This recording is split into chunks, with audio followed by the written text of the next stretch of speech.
E poi altri temi, la mafia.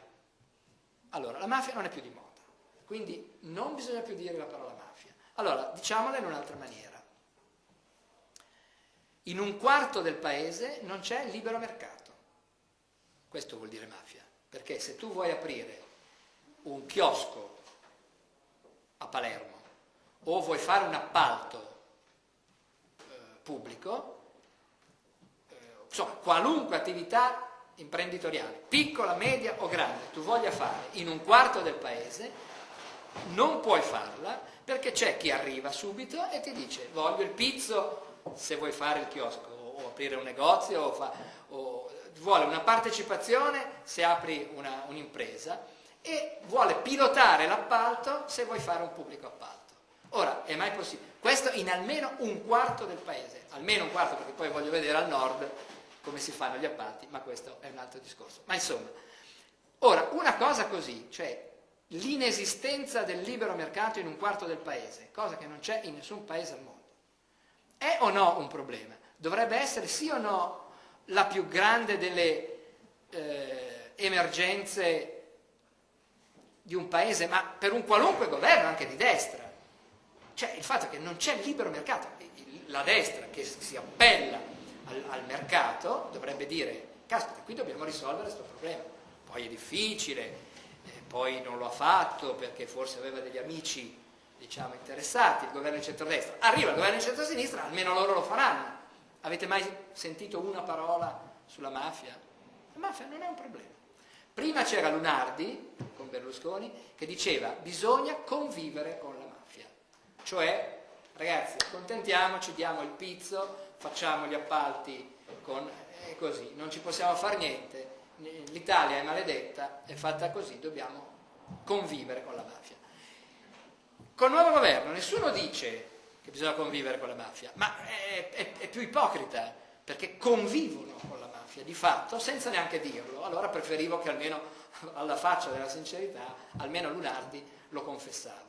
Qui invece c'è il silenzio e poi questi sono i campi, diciamo, in cui ho costruito questo libro che è nella prima parte un diario del primo anno del governo Prodi, no? Abbiamo visto il campo del ritorno alla libertà, alla normalità liberale, la televisione, l'informazione, la RAI, il campo della giustizia, il campo del contrasto alla criminalità organizzata o, se preferite, visto che la parola mafia non bisogna dirla, il ritorno al libero mercato in questo paese. E poi c'è un quarto campo, che è quello di cui più si discute in questi giorni sui giornali, che è la cosa francamente più incomprensibile. Io ancora non ho capito o meglio, mi sono fatto delle ipotesi, una peggiore delle altre. Ed è quella questione che potremmo chiamare segreto di Stato? Allora, l'Italia ha un grande know-how su questioni di segreto di Stato perché, essendo stata in passato, e in Friuli lo sappiamo bene, terra di confine tra il fronte occidentale e il fronte orientale, in Italia è stata combattuta negli anni 60, 70, 80 una guerra segreta, una guerra sotterranea, dove ci sono stati morti e feriti. Una guerra di due eserciti senza divisa, che magari si chiamavano servizi segreti, una guerra che ha avuto bombe nelle stazioni, pianificazioni segrete, eccetera. Ora, questo, con il cadere del muro di Berlino, dovrebbe essere il passato. Poi se ne può discutere, si può capire le ragioni degli uni e degli altri, si può cercare di capire perché ancora oggi non sappiamo chi diavolo ha messo la prima delle bombe di tutto ciò, cioè la bomba in Piazza Fontana, però insomma, questa è una cosa di cui si può discutere. Finita la contrapposizione Occidente-Oriente, uno dice, sarà finita sta storia, sta brutta storia di apparati segreti che si devono combattere in maniera segreta. Allora, cosa succede? Succede che nei 5 anni del governo Berlusconi succedono alcune cose, che sono Uno, gli apparati dello Stato usano 5 anni per dossierare i nemici politici e anche i giornalisti. Io, scusate, mi sono anche un po' arrabbiato perché c'è il mio nome, forse l'avrete visto sulla Repubblica di ieri, a pagina 3 se non ricordo male, o 4, c'era una fotocopia di un documento che si chiama, un documento redatto da Pio Pompa e trovato dai giudici nel ormai mitico centro sismi di Via Nazionale a Roma. Trovato un mucchio di materiale, un mucchio di carte, di documenti, di dossier, in cui dossieravano i nemici dello Stato. Uno dice, allora, se tu fai un controllo dei nemici dello Stato, quello è il mestiere dei servizi segreti. I servizi segreti devono fare azioni di intelligence contro i nemici dello Stato. Vai a vedere chi erano i nemici dello Stato, gli elenchi dei dossier erano i magistrati di Milano, di Palermo, di Torino e di Roma, che per qualche caso del destino avevano avuto indagini che avevano a che fare con Berlusconi o con la Fininvest o con Mediaset. Ora, un conto è lo Stato, un conto è il Presidente del Consiglio pro tempore. I magistrati devono indagare perché c'è l'obbligatorietà dell'azione penale, perché c'è la Costituzione, perché ci sono i codici penale, civile e di procedura penale.